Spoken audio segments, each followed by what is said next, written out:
Hi everybody and welcome back to the channel. Now for those people that subscribe to my YouTube channel and people that follow me on Instagram etc, you probably noticed a lack of any content being posted by me. I'll just show you this short video clip and it might give you a clue as to why I've not been doing any type of photography.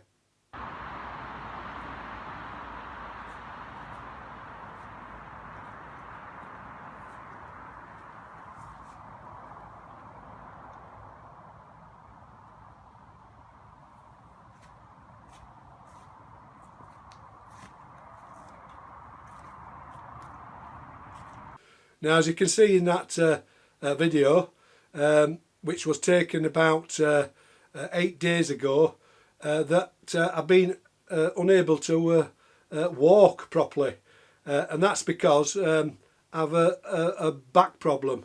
About 5 weeks ago I was messing about at home and just twisted like that and felt a little click in my lower back.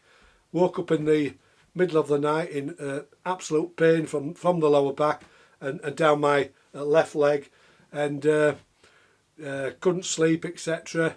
The pain was excruciating. Got in touch with a doctor. You can't see a doctor nowadays, you've got to be dying, but anyway they did ring me up and gave me a phone consultation, and they said from the symptoms I've told them I've probably slipped a disc in the lower back and trapped a nerve, and that's causing this sciatic pain. Since then I've had the physio ring me up from the doctors, give me some exercises to do etc, and he said that, you know, keeping mobile is very important if you can do when you've done this type of injury, to keep things moving, to keep it loosened up, which I have been doing, and that video clip that you've just seen is me trying to exercise by walking. I can do it. Then I was walking around about 10 feet and then bending over on the walking stick just to relieve the pressure on the nerve at the back, and then carry on and keep walking like that. I'm glad to say that since then it is improving. I've still got the pain a little bit in the back and the leg, but it is slowly going by doing this exercise, so that's a plus point. But it can, from what I've been told, take between 4 and 8 weeks to clear up completely. I did do a similar injury about it'll be about 15 years ago, and I do remember that because of the pain, and that took around about 8 weeks before I could get back to full mobility, so to speak. So I'm just doing the exercises and biding the time, but that is the reason I haven't posted any content on the internet. I haven't done anything really. I haven't done anything photographically speaking. I've just been concentrating on trying to get this right. I sympathise with anybody who has constant back pain etc. It really is excruciating.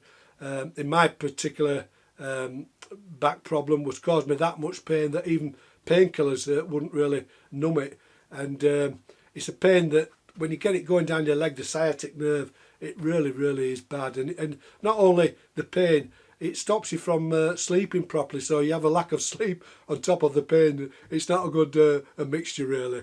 But as I say, it is getting slowly better, and I thought today that I would just post another video, although I can't get out walking properly with the camera yet, but I just thought I'd post a video to let you know that I'm still about. I haven't left the country, I haven't died, I lost interest in photography, I've just not been able to do it because of this back injury.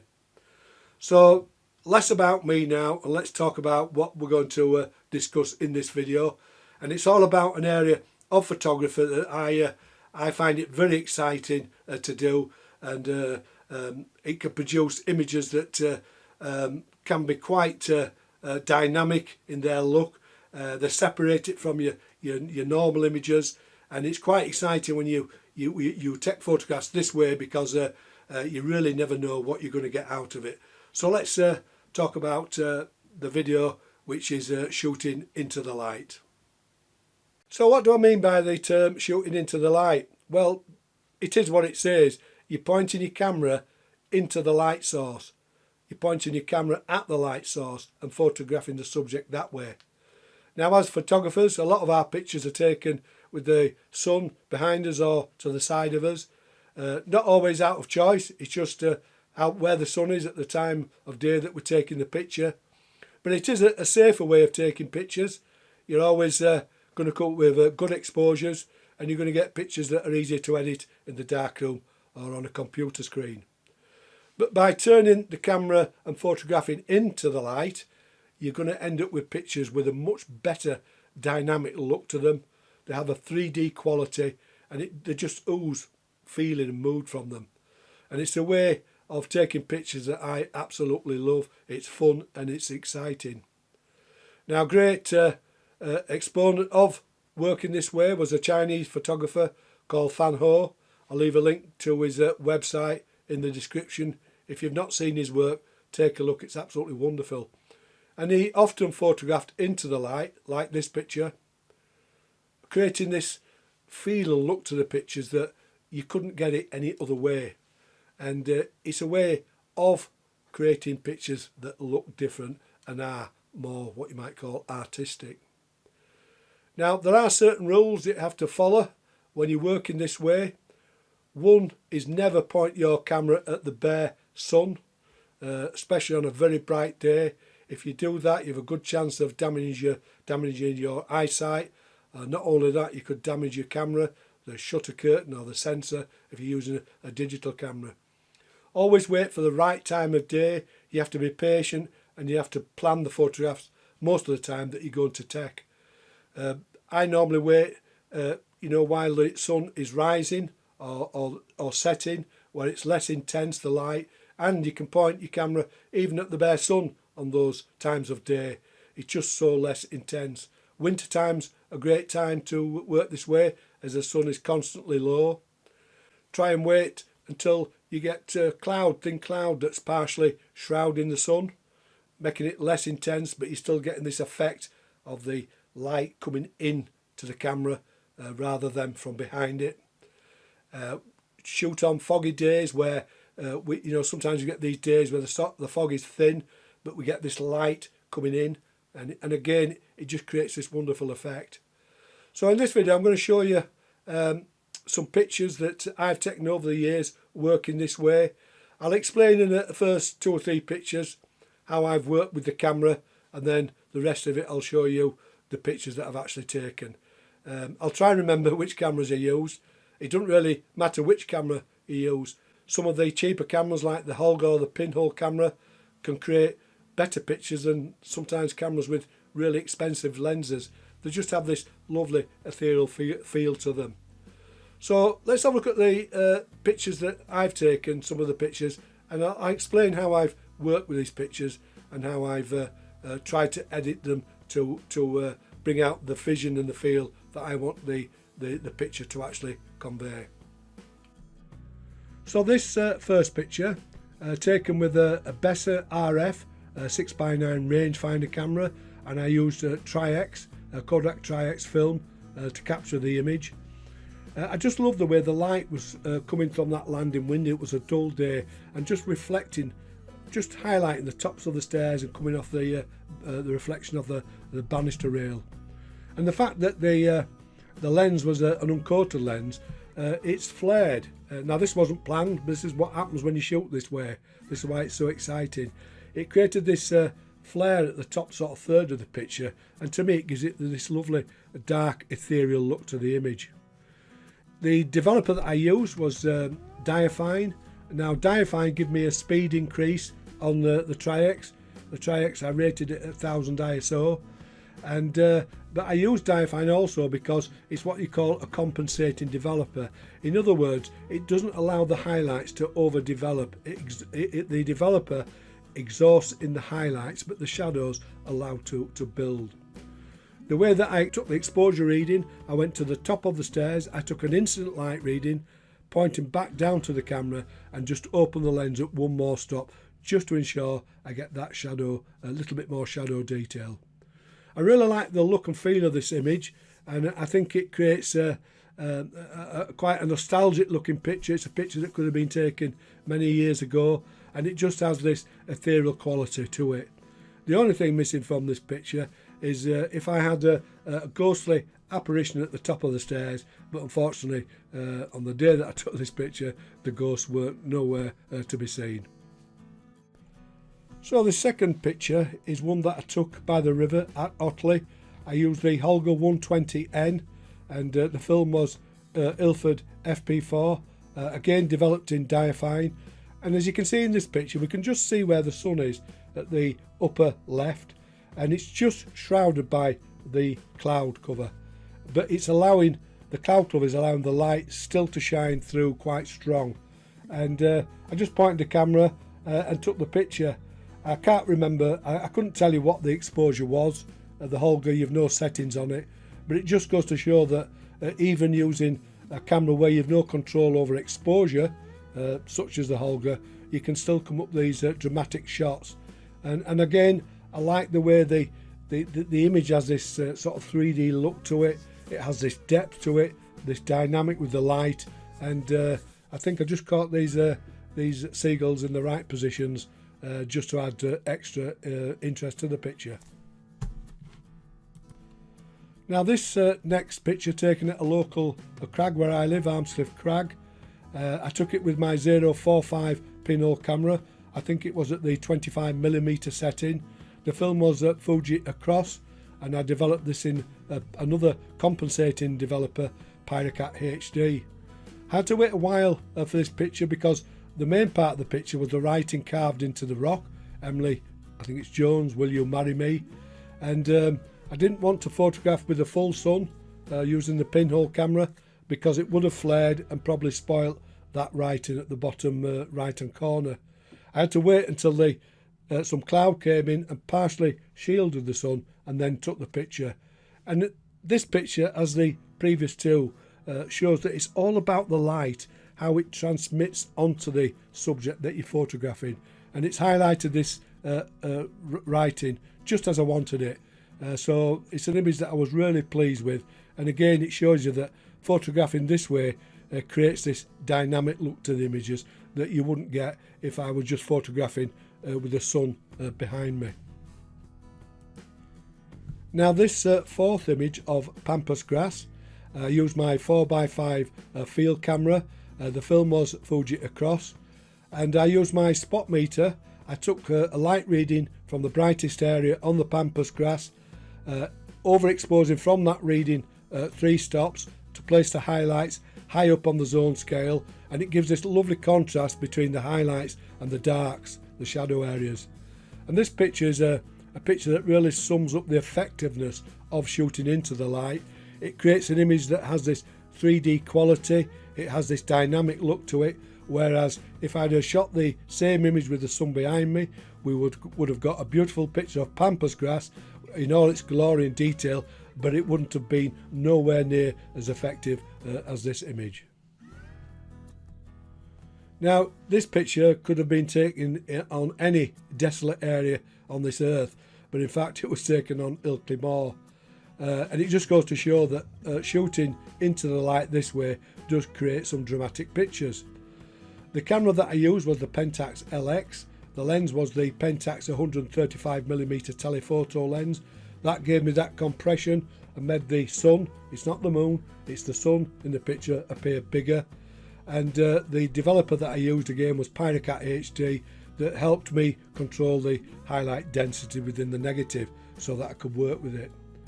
I waited till the cloud came over the sun, and the cloud was thick enough to stop the brightness coming into the lens, creating flare, but it was strong enough to show its whole size, so I'm really pleased how it turned out. And it just goes to show that, you know, always trying to create an image with its full dynamic range, its full zone scale, isn't always needed. Those type of pictures can be beautiful with lots of detail, but for certain pictures they just don't work because they don't give that feel, that mood, that dynamic look to them. So always keep in mind that Ansel Adams once said that the negative is comparable to the composer's score and the print to its performance. In other words, capture what you have this way and then work on the computer or in a darkroom to create the feel and the look that you want the image to give. And I've got just exactly what I wanted from this image. So this is the last image that I'm going to give any narration on. I'm going to follow on from here, just showing you pictures shot into the light that I've taken over the years. And again, with this picture taken on a really foggy day on the Chevin, again pointing the camera at the light source, although we can't see the sun, we don't know where the light source is, but the brightest part of the image was just behind this cross, and that's where the sun rises early morning, and I knew that, so it was a great time to go up. I used my Mamiya 6 camera, 6x6 medium format camera, to take this picture. Again, I used diafine, and the film was Triax, rated at 1000 ISO. I took an incident light reading where the cross was for this picture, and then just went with that exposure. We're getting these lovely soft tones within the image, and it just creates this, again, this ethereal look to the photograph. Photographing without that light source, again, would have resulted in a very flat looking image. So I'll move on now, and we'll just look at some pictures that I have taken over the years. I do think that visual learning is a very powerful tool. You don't have to always carry out these things. Just looking at other people's pictures can teach you so much.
So I hope you enjoyed those pictures that I've taken over the years with different film cameras, shooting into the light, or it's better known as Contre Jour, a French terminology for shooting into the light. But you don't always have to use film cameras. All the pictures you've seen in this video were taken using film cameras. You can use your digital cameras. In fact, with those cameras, as you know, you can bracket your shots and blend them all together. But I do prefer the look of film when you shoot this way. I just feel it has a more authentic look to it. It has this lovely transition of tone, and I do feel with the correct type of developer you get this massive dynamic range from negative black and white negative film. So it does has its advantages. And I also, you know, prefer not having to have a preview on the back of the camera. It just makes me think a little bit more about what I'm doing. Now, as regards editing pictures, this is a personal thing. It's you know, you could get 10 different artists painting the same scene, and you'd look at each individual picture and they would all be different. It's all about interpreting the scene as you feel it inside and trying to bring that out in the picture and the end result to the print. For me, it's all about controlling contrast. I have a video, I'll leave a link in the description, called Contrast Grading. Take a look at that. I also sell some video tutorials that are download called Contrast Grading, and you can buy that from a link in the description again. It's an oldish video, but it's something will never date. It just shows you how you can work with contrast to create these dynamic looking pictures.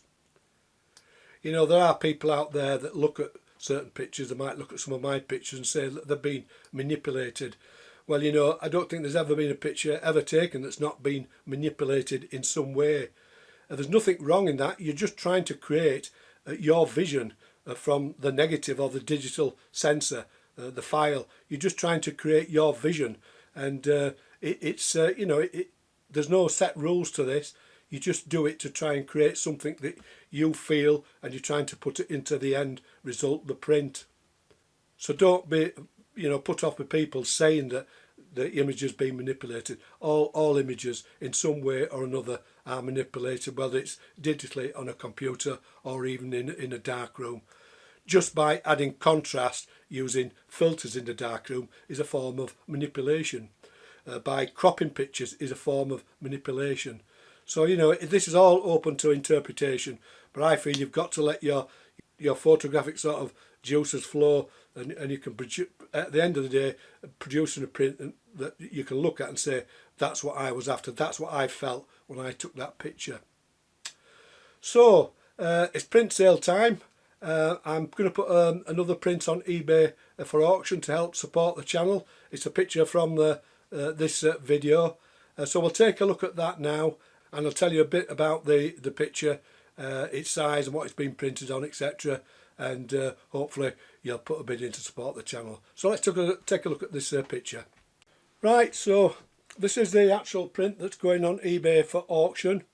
It's a picture that I took quite a number of years ago in the Yorkshire Dales. I got up early one misty morning, and I just got here in the right time, the right place, so to speak, because I could place the actual tree trunk behind the rising sun, and it's created quite a dramatic effect. Like, we've got this burst of light and it's going out to the edges, but because the tree is in front of the sun, it's created these dark branches that seem to, you know, push out to the edges like an explosion of light, and then we've got this in the foreground, these lovely shadows that the tree has created.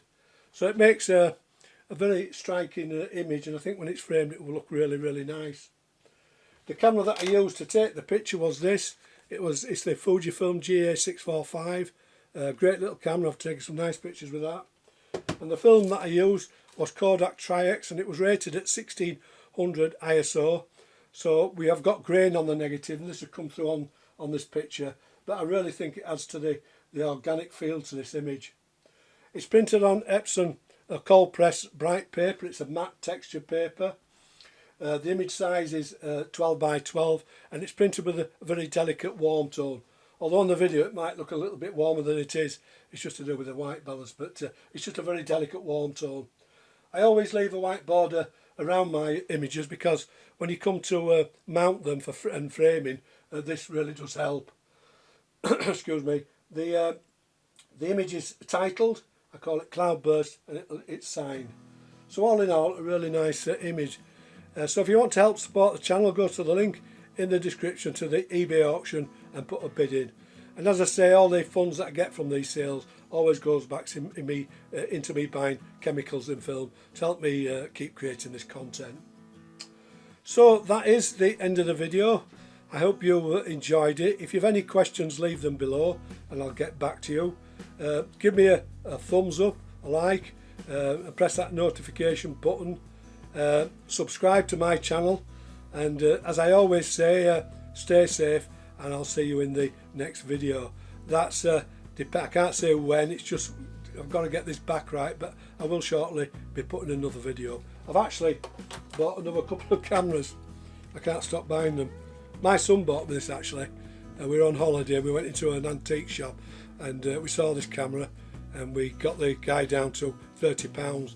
It's a Kodak folding camera, and this one I've got to convert it so it can take 120 roll film, so that's got a little bit of work to do on that one. And then this one is another Kodak folding camera. It's Kodak Brownie, and it's this one takes 120 roll film. It's got a problem, the shutter, it's sticking, but I can sort that out. So that, you know, they're two old cameras. I know you like to see some of these old cameras get working again. I will get them working, and at some stage I'll get a video out so you can watch.